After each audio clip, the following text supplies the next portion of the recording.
I'll begin with the Poppelman. It's a short presentation, but I think it's important to know a few things about him. So he was a German master builder, an architect who helped to rebuild Dresden after the fire of 1685. His most famous work is the Zwinger Palace in Dresden. So you see, he lived between 1662 and 1736. This was the man. He looks very different from Aldo Rossi or any contemporary architect, of course, because of the wig. Here is a nice, old style signature. Some drawings of Poppelman. Again, the Zwinger is a masterpiece. It's a very important work in Dresden, and unfortunately, it escaped the bombing in the Second World War. Dresden was heavily affected by the Second World War because of the bombs, but the Zwinger made it, and it's not a little thing. You see here is a different kind of world, a different kind of architecture. So I'll show a picture or several of Dresden. It destroyed by fire in 1685, but I don't think this is from 1685. This is from the Second World War, from or immediately after the Second World War. But it was also destroyed in 1685. So Dresden, I guess, is an unlucky city.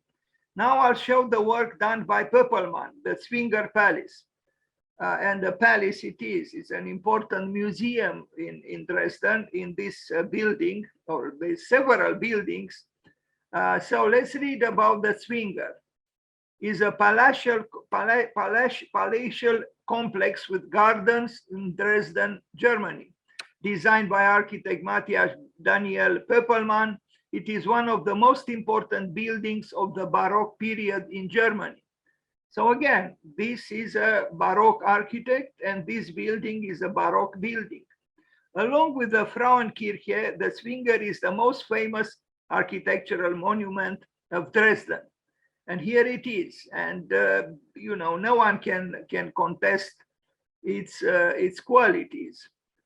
It is an architecture that it is Baroque through and through, but Baroque architecture, although the minimalist might consider being excessive, well, sometimes nature itself is excessive. So I think it's a very good building. And it was engraved, drawn, photographed, filmed, and so on.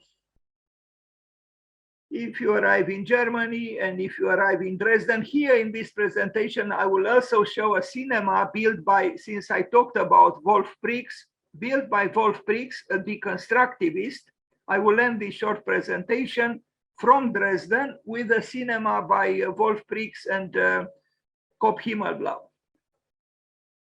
I personally like very much Baroque art and Baroque architecture. Yes, it might not be sustainable, but its richness, I think, is to be appreciated. So the Zwinger is here, actually, and here, this part, the cathedral, the church is not part of the Zwinger. But what you see here in the foreground, this is the Zwinger. All of these buildings, and indeed they deserve their fame. Truly lucky that they escaped the heavy bombing in the Second World War. Let's hope in Ukraine also some important architectures will be equally lucky. So this is the Zwinger, designed by Poppelman in the 17th century, and it still stands. Although the capacity of humankind to destroy is unending, and too many reasons for optimism, I don't think we have.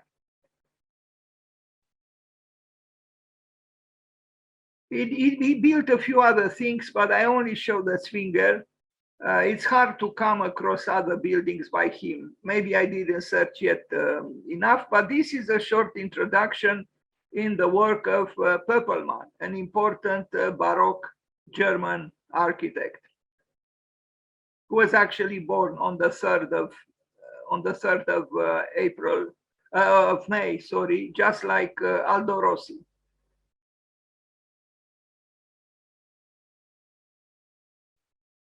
So I will end this short presentation on Poppelman with this very interesting Dresden cinema designed by Kopp Himmelblau, one of their early works. And at that time, maybe that continues, at that time, Kopp Himmelblau was considered the deconstructivist team of architects. And I had visited it. It's very different from the Zwinger, of course, but look at it. It is, in its own way, aggressive way, you know, disturbing way. It is a Baroque architecture as well.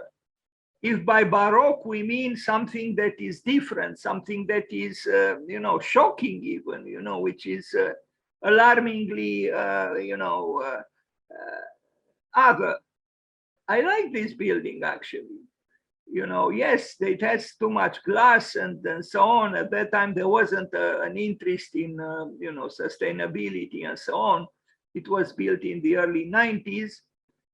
So, you know, about 30 years ago, but it stands out, doesn't it? And yeah, in a way, this is the spirit of rebellion. You know, you look at the building on the left and you look some buildings here far away and here as well. This building is about, you know,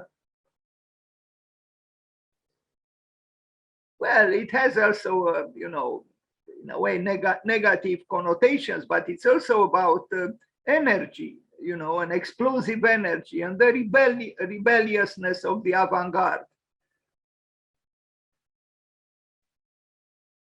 Kopp Himmelblau and Wolf Prix, who said, when I asked him, what do you recommend the young architects and students, said, don't think. At that time, actually, the way he was working together with his partner, I've heard him in a conference I attended in New York City, he said, we close our eyes, we never read the program of a, you know, of a building we have to work on. We close our eyes and we explode with lines on paper. And after a few minutes, we open our eyes and we try to make sense of what we look or of what we did with our eyes closed. So again, it's about rebellion, about you know, sabotaging the predictability of the workings of reason and reason alone. Its majesty, reason. So at that time, you know, this cinema in Dresden was built. And as you can see, not only that it stands, but they were quite able to, you know, solve all the problems that, you know, a building of this, you know, scale entailed, structure included.